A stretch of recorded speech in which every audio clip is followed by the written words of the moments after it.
இவர்கள் வந்து பொற்கால ஆட்சி நடத்துகிறாங்க நாங்கள் சொல்ல வரல, புரியுங்களா? இது வந்து சரியில்லாத ஆட்சி தான், புரியுங்களா? இப்போ கூட வந்து இவங்களுக்கு திமுகவுக்கு இந்த ஆதரவு கூட இருக்குது. காரணம்னா மத்தியில் பாஜக வரக்கூடாத காரணத்துக்காக தான் திமுகவுக்கு மக்கள் ஆதரிக்கிறாங்க.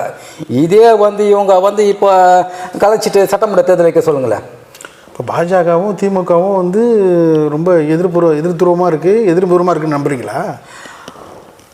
அதாவது இப்போத்துடைய செயல்பாடுகளை பார்த்தோம்னா இது வரைக்கும் அவர்கள் பாஜக எதிரானவர்கள் காங்கிரஸ் கூட இருக்கிறாங்க. காங்கிரஸுக்கு போட வேண்டிய ஓட்டை தான் இப்போ தமிழ்நாடு மக்கள் பாஜக திமுக போகிறதுக்கு இருக்கிறாங்க. ஏன்னா திரும்பவும் ஏன்னா சிறுபான்மை ஓட்டு முழுக்க வந்து நாடு முழுக்க, தமிழ்நாடு மட்டும் நாடு முழுக்க வந்து காங்கிரஸ் தான் போகுது. முஸ்லீம் கிறிஸ்தவர்கள் அத்தனை பேர் ஓட்டம் அதோடைய பலன் திமுக குளிர்காயக்கு நடக்குது. ஆனால் இவங்க வந்து இப்போ காங்கிரஸில் ஒதுக்கி பிஜேபியோட கூட்டணி வைக்கிட்டோம், ஜெயிச்சிருவாங்களா? ரெண்டாவது ஒன்று